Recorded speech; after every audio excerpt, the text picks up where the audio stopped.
Today's move is a helpful one because it helps us begin a piece of writing, and it can help us begin almost any piece of writing. If you're like me, getting started is the hardest part, knowing what are those first words and sentences I should put down on my blank page. Today's move that's going to help us do that is a scene drop intro. Let's take a look at a scene drop intro by Michael Levy, writing for the New York Times.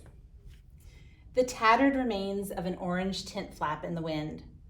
A single rope dangles from a 300-foot wall of rock. The sound of crampons squeaking on snow and ice breaks the silence. Only one backpack appears, and it belongs to Yost Kobush. So in this article, Michael Levy is actually writing a profile. It's a piece of informational writing about a hiker, a mountaineer, really, who is the only mountaineer who is trying to climb Mount Everest in the winter this year. And he is the only man on Mount Everest. Now, he is not writing a narrative. This is not a story about this hiker. This is a piece of informational writing about the hiker. However, Michael Levy, our writer, starts with narrative.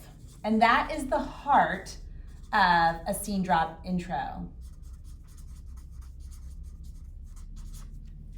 Instead of starting with facts, instead of starting with information, the writer drops the reader into a scene of a story so that from the very first words and sentences, we feel like we are standing right there witnessing this action unfold.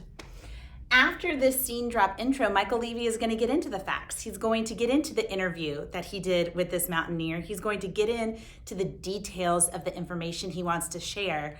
But he lures us in and makes us feel a part of that information by beginning with a story. One way he does this is by using sensory details.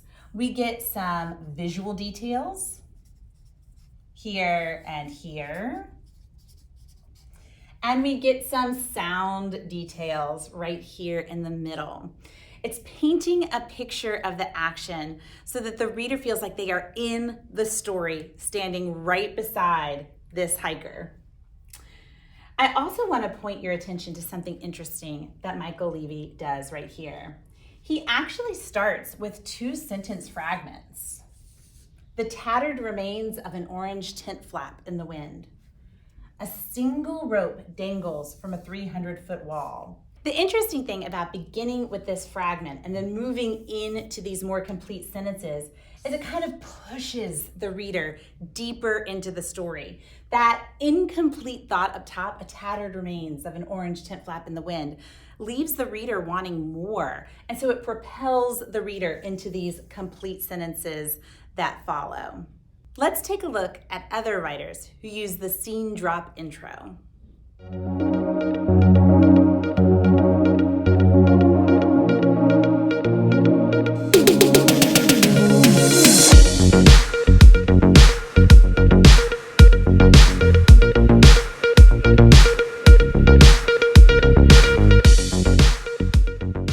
So here are some questions to help you decide if you want to use the scene drop intro. Are there places where you want to propel your reader into the heart of your writing? And you might be able to do that by beginning with some narrative elements.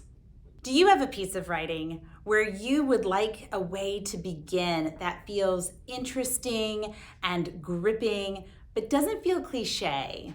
Where could you use some visual elements and some sound details to bring your reader into the story so they're standing right beside you, the writer, in the middle of the action before you follow up with argument or analysis or facts?